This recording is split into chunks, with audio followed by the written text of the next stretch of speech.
Do you know what? We're going to keep going because we're nearly at the end and we're not quitters today. Not today. Also, I just want you to know I have found a very suitable backdrop for my wine and weird tales, drinking and reading. I just thought you should know. I'm not sure if it's going to be here or over there. Maybe. Yeah, well, anyway, we're nearly at the end. Let's keep going. Yeah. Okay, so something happened and she liked sweets. No recalling nothing, she assured us. No, recalling nothing, she assured us when we questioned her about her long intimate. My hair. Maybe wash it occasionally. Drinking laudanum and saying goodbye to my Serge, then sleep, awakening, find Serge beside me, nothing more, asleep, awaking, no, wondering could death, true death, be that way, to fall asleep and wake in heaven. As soon as Nikakova's strength returned, they were to go to China where Serge's business needed personal direction, for now he had recovered his beloved, and the matter of accumulating wealth had resumed importance in his eyes. We suffered poverty together. Now we shall share the joy of riches, something in Russian he declared. De Grandin had gone to the County Medical Society, where his fund of technical experience and his Rabelasian wit made him an always welcome guest. Nikakova, Askaskov and I were in the drawing room. Why not just call him Serge? Like, that's his name, isn't it? Have I missed something? Surely we've missed nothing. And I were in the drawing room, the curtains drawn against the howling storm outside, a light fire crackling on the hearth. She had been singing for us sad, nostalgic songs of her orphaned homeland. Now she sat at the piano, ivory hands flitting fitfully across the ivory keys. She improvised, pausing every now and then to nibble a peppermint, then, with the spicy morsel still upon her tongue, to take a sip of coffee. I watched her musingly. Serge looked his adoration. She bore little semblance to the pale corpse in its ice-bound coffee, this gloriously happy girl who sat swaying to the rhythm of the music in the glow of the piano lamp.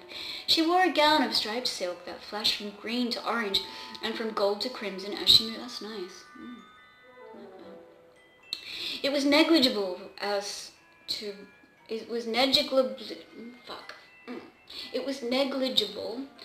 bodice, but very full and long of skirt. Brilliance glittered on her cross-strapped sandals. Long pendants of white jade swayed from her ears. Quite new verb. Anyway, in the streets outside, the wind rose to a wail, and a flock of seagulls, which flew storm-driven from the bay, skirted like lost souls as they wheeled overhead. A mile away, a Lackawanna locomotive hooted long and mournfully as it approached a crossing.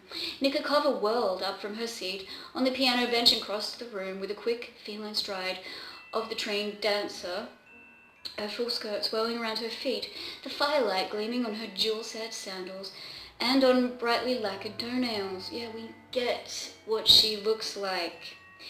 Feeling devils, she announced as she dropped upon the hearthrug and crouched before the fire, chin resting in her palms, her fingers pressed against her temples, seeming to hear something. Oh, you call him witches, spell charm. Oh, nights like this, the witches are the werewolves riding, dead men coming up from graves, ghosts from dead past flocking back. High as a kite. And why not? She straightened to her knees and took a matchbox from the taboret, and bent a match stave till it formed an L turned upside down, and drove the end of the long arm into the box top, breaking off another stave to make it match the first in height. She stood it with its head against that of the upturned L, then pressed her cigarette against the touching sulphurous heads. Now watch, she commanded. A sudden flare of flame ensued, and as the fire ran down the staves, the upright match curled upward and seemed to dangle from the crossbar of the L. "What is?" she asked us, almost gleefully.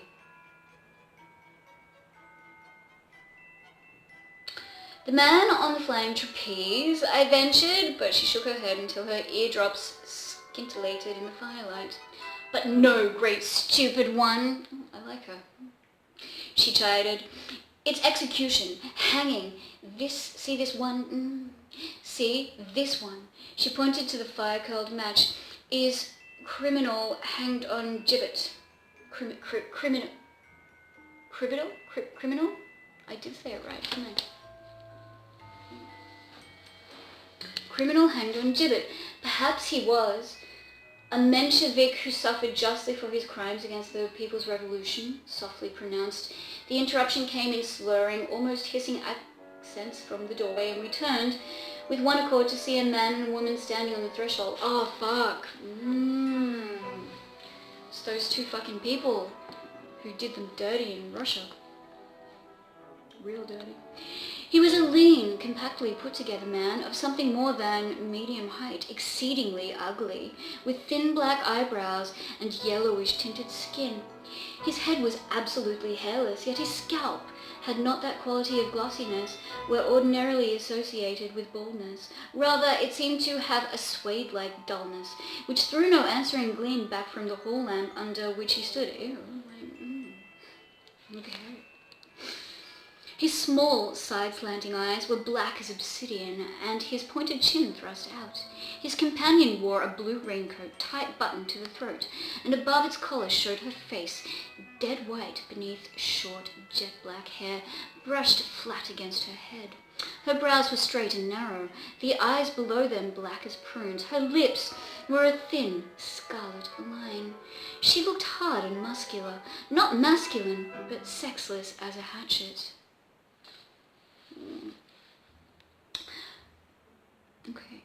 I saw terror like cold flame wither my companions' faces as they looked up at the trespassers. Although they said no word, I knew the chill and ominous foreknowledge of sure death was on them. Oh, why? The fuck out of my house. Anyway. "See here," I snapped as I rose from my chair. "What do you mean by coming in this way?" "Sit down, old man," the woman interrupted in a low, cold voice. "Keep still, and we'll not hurt you." "Old man," I choked. To have my house invaded in this way was injury. To be called an old man, that was added insult. "Get out!" I ordered sharply. "Get out of here, or—" The gleam of light upon the visitor's pistol barrels robbed my protest of authority. "We have come to execute these traitors to the people's cause," the man announced. "You have doubtless heard of us from them. I am Boris Proudin, Commissar of the People's Justice. This is Matrona Rimsky. Matronly bitch. Anyway, let's leave it at that. We've got like one more fucking page, so, yeah, see you in a minute. Or something. Thanks for watching. Alright, so I've got one more page left, which I've lost, but I'll find it again in a second. I'm not sure why I'm not really into this story at the moment. I mean, it's not terrible. It's not wonderful, but it's not terrible. And it's just, I'm not feeling comfortable with this setup. And now that I'm in the process of changing all my Weird Tales to the Weird Tales channel, everything just maybe feels up in the air at the moment. It'll be okay. It'll be fine. It'll be fine. Fucking, it's gonna be great. Yeah, deported. Okay, yeah. Those. Oh shit. Yeah. Okay. Rimsky. "And you will both oblige me greatly if you elevate your hands." Standing framed in the front door, Jules de Grandin swung his automatic pistol. Oh fuck! No, I can't talk properly. His automatic pistol in a threatening arc before him. He was smiling, but not pleasantly, and from the flush upon his ordinarily pale cheeks, I knew he must have hurried hurried through the rain. There was corrosive, vitriolic hatred in the woman's voice as she wheeled toward him. "Bourgeois swine," capital capitalistic dog, she spat, her pistol raised. There was no flicker in de Grandin's smile as he shot her neatly through the forehead, nor did he change expression. As he told the man, "It is a pity she should go to hell alone, monsieur. You had better keep her company." His pistol snapped a second spiteful, whip-like crack, and Boris Proudden stumbled forward on the body of his companion spy and fellow murderer. And, all-round scumbag. "Tiens, I have followed them for hours," the Frenchman said as he came into the drawing room, stepping daintily around the huddled bodies. "I saw them lurking in the shadows when I left the house, and knew they had no good intentions. Accordingly, I circled back when I had reached the corner, and lay in wait to watch them. When they moved, so did I. When they so skillfully undid the front door lock, all silently, I was at their elbows. When they announced intention to commit another murder, eh bien. It is not healthy to do things like that when Jules de Grandin is about. Of course not. Because he's just good at everything. But it was scarcely 8 o'clock when you went out. It's past 11 now. Surely you could have summoned the police. Yes, surely you could have summoned the police. No, it'd be new. I protested. Was it necessary that you should? Not necessary, but desirable. He interrupted. No. I know what's in your thought, friend Trowbridge. Me, I can fairly see that Anglo-Saxon mind of yours at work.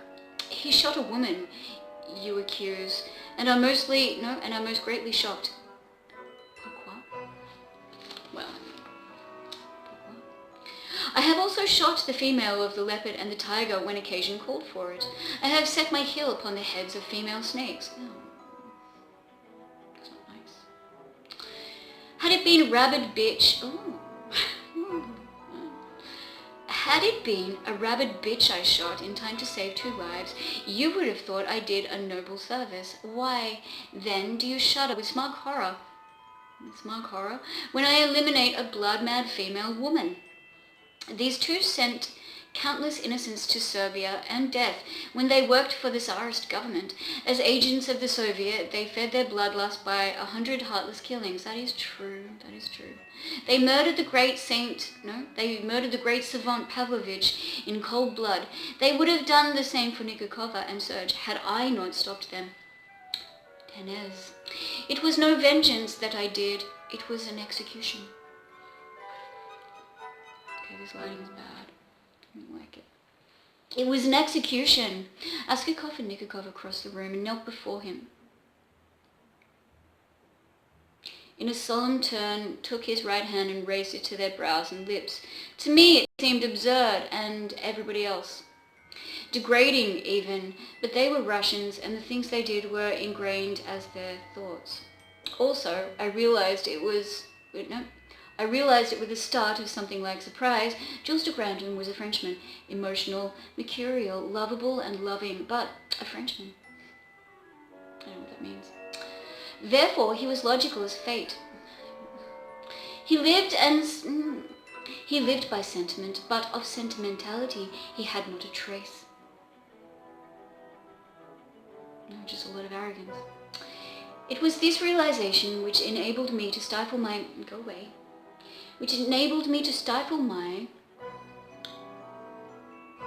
instinctive feeling of repugnance as he calmly called police headquarters and informed them that the murderers of Dr. Pavlovich were waiting at my house for the wagon of the morgue. Yeah. The end. So there you go. It was, I don't think it was the worst we've had, but I mean, I'm very deflated. Okay, do you know what? There's a quick poem just here, beneath that story. I really wash my hair. It's really bad. But anyway, fuck. And this poem is by Robert E. Howard. We love a good Robert E. Howard. And it's called Haunting Columns. The walls of Luxor broke the silver sand when stars were golden lepers in the night, and granite monsters In the pallid light, they lurched like drunken titans through the land, with giant strides most terrible and grand. They ringed me when the slender moon was bright, and gazing up their cold inhuman height, shrieked and writhed and beat them with my hand. Then dawn spread far her amaranthine gleam, and I could feel my brain to opal turn, that on the iron hinges of the dream shattered to glowing shards that freeze and burn. God grant my bones lie silver on the plain, brie yet the walls of Luxor come again. Sort of, Jesus Christ, okay, the end. We're done with Frozen Beauty, and oh wow, if you listen to all of that, you're better than me, because I wouldn't have. Let's hope the next story is better. I'm sure it will be. It must be, right? It has to be. The way things work. Okay, yep.